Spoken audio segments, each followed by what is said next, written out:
Guys ay another orasyon sa pagtataya. So ito guys, pagtataya po ito sa lottery po.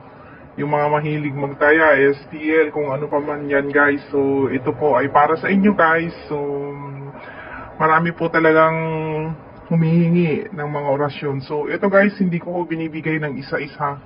So ginagawan ko ng video para mapanood nyo, i-share ninyo, i-like ninyo para kumbaga makatulong sa marami, hindi man ikaw na nakapanood, at least baka yung anak mo, yung asawa mo, yung kapatid mo, at least so nakatulong yun, di ba? So ito guys, ang orasyon na ito ay ang tanging sandata mo lang o ang tanging ano mo dito, yung lubos na paniniwala mo sa mga orasyon. So ito guys, ay babanggitin mo 5 minutes. Una 5 minutes, and after that meron pong another 10 minutes, ay 5 minutes. So total lang ho ng 10 minutes, napakadali. Sa isang araw 10 minutes mo lang yan ibibigay mo sa time na to. So kung taya ka ng taya tapos hindi lumalabas yung mga numero mo, ito guys, subukan mo ito, i-try mo ito, baka ito na ho yung para sa'yo, yung unang orasyon po, baka hindi po tumalab sa'yo, baka i-try mo po itong pangalawang orasyon guys. So unang i-chanting mo ito 5 minutes. So ayan guys, hindi ko ako nagbibigay ng numero, ito ko walang kung ano po yung tinatayan ninyong numero, kayaan lamang ho nito, idagdag nyo na ho ito ang pag-chanting po nito ng orasyon nito, pagbabanggit po ng orasyon na ito, baka sakali kong makahit na kayo ng jackpot. So ayan guys, ito po yung orasyon. So ayan po siya. So 5 minutes na babanggitin mo siya. Una, 5 minutes na babanggitin mo siya. Tapos, pagkatapos po ninyong, pagkatapos po ninyong mabanggit ng 5 minutes, so meron ka naman sigurong cellphone. So, ayan guys, kopyahin mo na ito, ay screenshot mo na siya. So, ayan siya guys. Plus mo, aboha, nikal, haal, salak, tahas, maalam. So, napakadaling words po guys. 1, 2, 3, 4, 5, 6, 7 words. O yan guys, napakadaling i-memorial. So, i-chanting mo lang siya ng 5 minutes. Una 5 minutes, and after 5 minutes po, ang gagawin mo, tiklupin mo po itong papel na ito. Ayan, so habang tinitiklop mo ito, isipin mo na lumalabas yung numero mo. Isipin mo na guys, so dito, yung 5 minutes kanina, another 5 minutes. So ayan guys, dito sa right na kamay mo, so ayan, i-chanting mo ulit siya ng another 5 minutes. So 10 minutes siya guys, na talagang ewan ko pa kung hindi pa tatalab sa'yo yung 10 minutes na to, na ulitin mo itong orasyon na ito.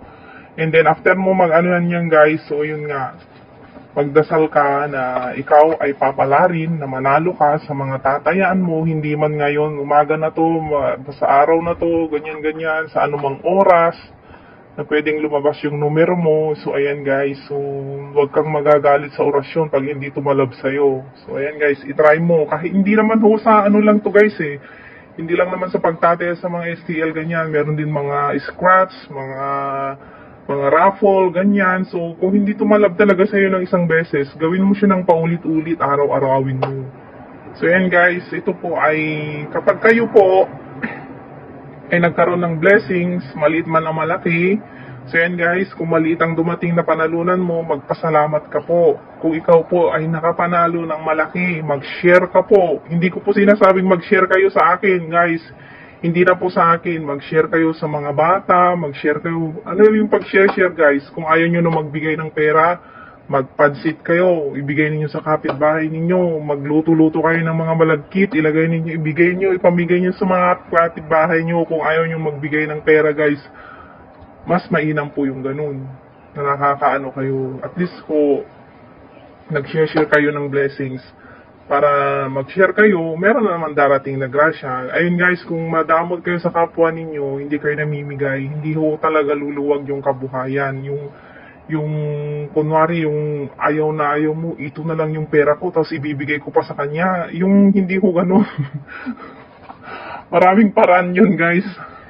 Pag ano naman guys, yung mga tao naman kasi na hindi pinipili din ng oras, kagaya ho ng pag-uutang sa gabi o kaya pag-uutang ng pera sa gabi o kaya pag-uutang ho ng bigas sa gabi ay talagang bawal ho yun talaga. Kahit ako naman lutuin mo na lang yung guys, kung talagang wala silang isasaing, lutuin mo yung bigas, huwag mong ibibigay na bigas yun.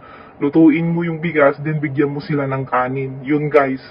Wag kayong ito yung pakatatandaan ninyo na huwag kayong magpapahiram ng pera pag gabi at huwag din kayong magpapautang ng bigas sa gabi at huwag din kayong magpapabigay ng asin sa gabi. So yun guys, tip ko sa inyo kasi kayo ang pupuntahan ng malas. Yung binigyan mo hindi, kayo ang pupuntahan ng malas kasi inalis nyo yung swerte sa buhay ninyo ng gabi. So yun guys, didilim ang blessings ninyo. So yun guys, maraming salamat po sa inyong lahat and hopefully na ito pong orasyon na ito ay makatulong na naman sa inyong lahat. So, like and share lang po and maraming salamat po sa mga followers and subscriber. Maraming salamat po sa lahat po ng nag-share ng aking video. God bless.